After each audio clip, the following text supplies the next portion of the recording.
I know what you're thinking. It may not be an ideal starting place, but it's not where you start, it's whether you start.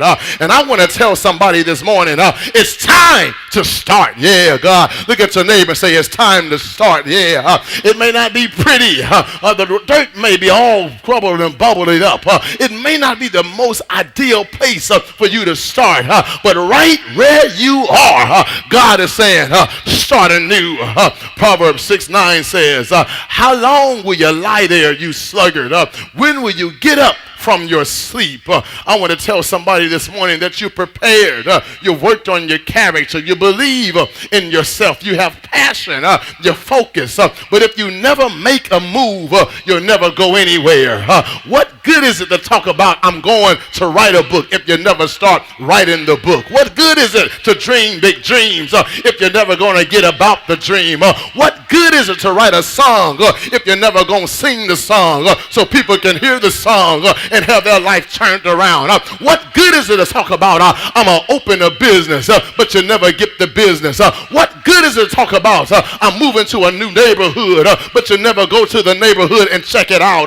What good is it to say I'm getting ready to have a new car but you never go to the car lot? What good is it to say I'm getting ready to turn my life around but you never take steps to turn your life around? And so I've just come here today with a message from heaven to tell somebody enough talking about what I'm going to do, what I could do, what I should do, what I want to do.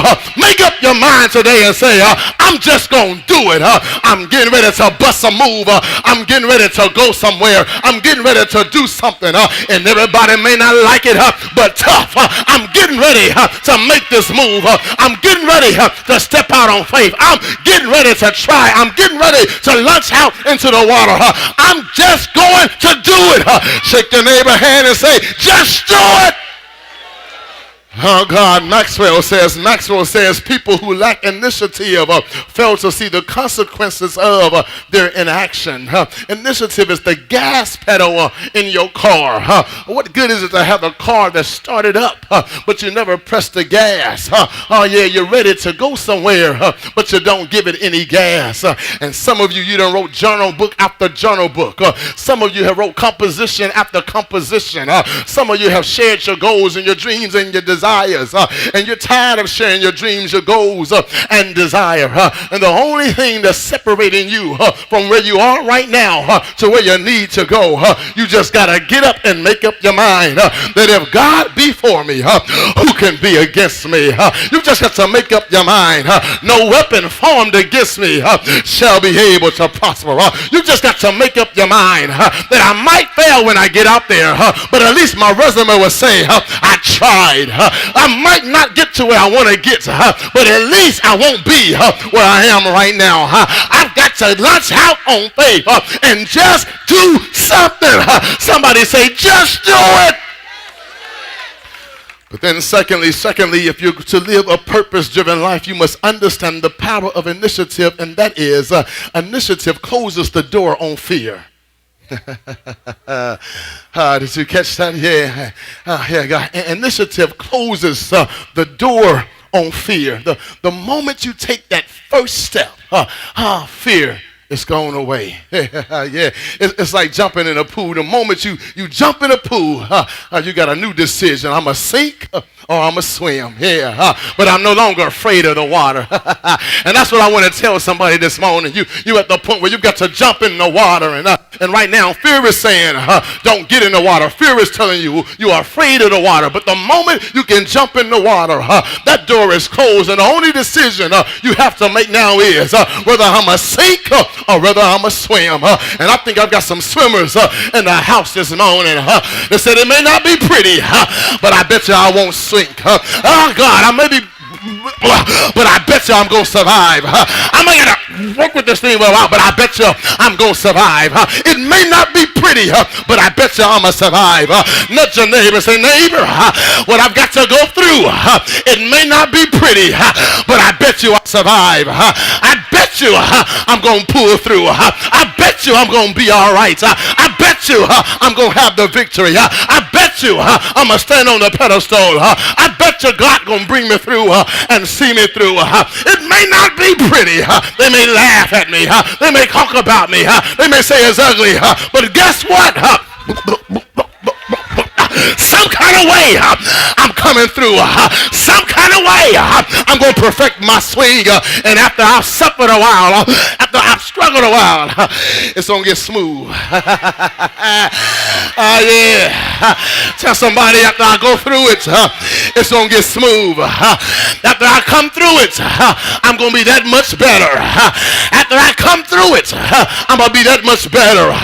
God going to really be able to use me because I'm going to have a testimony. I tell somebody, just do it. So it closes the door on fear. And look at the ant. The small ant at a picnic setting cannot become overwhelmed by the two-legged giant that's in its way. I just messed up some of y'all family picnic. The ant says that I have a goal in mind. The ant says I want that piece of bread, but there's a two-legged giant in my way. And so the ant says, I'm not going to be like the sluggard and go back into my shell. The ant says, I didn't come this far to give up now. I ain't come this far to turn around now. And so the ant says, I've got to find a way to get by that two-legged giant. Either I'm going to go around it, I'm going to go under it, I'm going to crawl on it, I'm going to crawl over it. But I'm going to reach my destination. And I just wish I had some egos that were there to think like an ant every now and then and say, I don't care what I've got to go through. I don't care what I've got to go over. I don't care what I've got to go under. I don't care what I've got to crawl over. I'll let nothing separate me from getting everything that God has in store for me. The ant understands if he is going to achieve his purpose, he has to toss fear aside and get moving. You know why many of us do not move? Because of fear of the giants that are in our way. I can't do it because of my gender. I can't do it because of my race. I can't do it because of my age. But if ever you woke up and said, if God is on the inside of me, no weapon on the outside of me will be able to prosper, and I can do it. Shake somebody's hand and say, you can do it. You can go back to school and finish. You can open that business. You can write that book. You can sing that song. You can open that day school. You can do it because you've got somebody great on the inside of you. You've got somebody bad on the inside of you. You've got somebody that walks with you. You've got somebody that talks with you. You've got somebody that tells you you can't stop now. Press your way through. Keep on pressing on. Shake your neighbor's hand and say, neighbor, I'm going to leave you alone after this. But I just want to encourage you that whatever you got to do, go ahead and do it. That's what David said. David said, Goliath, the bigger you are, the harder you gonna fall. Look what Joshua and Caleb said. There's some giants in the land, but we can overcome it. Don't fear your giants. Don't fear what your giants may say. Don't fear what your giants may do. You got to be like the ant. The ant does not worry about what others may say. The ant doesn't worry about what others may do. Rather, he preaches to himself, if I am to survive, I have to get moving. I want to tell somebody today, stop allowing other people's opinion of you to become your reality. Who cares what they think about you? Who cares what they say about you? If you believe in yourself, then say, self, we can do this. Is there anybody here this morning says, self, we can do this? Don't y'all leave me out here in Wonderland by myself. Talk back to yourself. Say, self, we can do this. I wish I had somebody that really believed it. Say, self, I'm going to get up this mountain. Self, I'm going to have the victory. I can do it. And I'm not going to let other people's opinion of me stop me. I become my reality because fear stabilizes you.